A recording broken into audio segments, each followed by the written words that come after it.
Hi friends, welcome to my channel. ఇక గుడి దగ్గర సంక్రాంతి పండగలలో భాగంగా కర్రసాము పోటీలు అయితే జరుగుతూ ఉంటాయి. ఇక కర్రసాము పోటీల్లో శరశ్చంద్ర పాల్గొని అక్కడ ఉన్న అందరినీ కూడా ఓడించేస్తాడు. ఇక ఓడించేసి ఎవరైనా ఉంటే రండిరా, నాతో తలపడగల వీరుడు ఎవరైనా ఉన్నారా అని శరశ్చంద్ర అయితే గర్వంతో విర్రవీగుతూ అయితే చాలా సంతోషంగా అటు ఇటు చూస్తూ ఉంటాడు.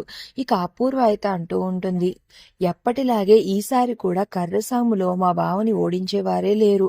ఈసారి కూడా కర్రసాములో ఖచ్చితంగా బావే గెలుస్తాడు అని చాలా సంతోషంగా క్లాప్స్ కొడుతూ ఉంటుంది. ఇక అప్పుడే మైక్ లో అనౌన్స్ చేస్తూ ఉంటారు, ఇక్కడ కర్రసాము పోటీలు జరుగుతున్నాయి. అందులో శరశ్చంద్ర గారే విజేతగా నిలవబోతున్నారు. ఆయన్ని ఓడించి సత్తా చూపగలిగే వారు ఎవరైనా ఉన్నారా? ఉంటే ఇప్పుడే వచ్చి పాల్గొనండి. ఓడిన వాళ్ళు గెలిచిన వాళ్ళు ఏం చెప్తే అది చెయ్యాలి, ఇది కండిషన్ అని అయితే మైక్ లో అనౌన్స్ చేస్తూ ఉంటారు. ఇక అప్పుడే కార్ ఎక్కి ఇంటికి వెళ్ళిపోదామని గగన్ కుటుంబ సభ్యులు అయితే కార్ దగ్గరికి వస్తారు. ఇక అనౌన్స్మెంట్ వినగానే ఒక్కసారిగా గగన్ అయితే వెనుకదిరిగి ఇక ఆ పోటీల దగ్గరికి వెళ్ళి నేనున్నాను అని అయితే అంటాడు. ఇక ఆ మాటలకి అక్కడున్న అపూర్వ, శరశ్చంద్ర అందరూ కూడా షాకింగ్ గా చూస్తూ ఉంటారు. ఇక అప్పుడే అనౌన్స్మెంట్ గురించి విన్న భూమి అయితే, ఇప్పుడు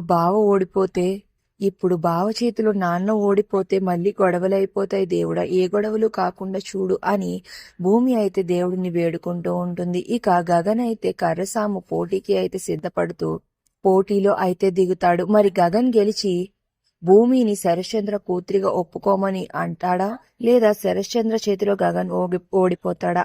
మరి ఏం జరుగుతుంది అనేది నెక్స్ట్ రివ్యూలో తెలుసుకుందాం. వీడియో నచ్చితే ప్లీజ్ సబ్స్క్రైబ్.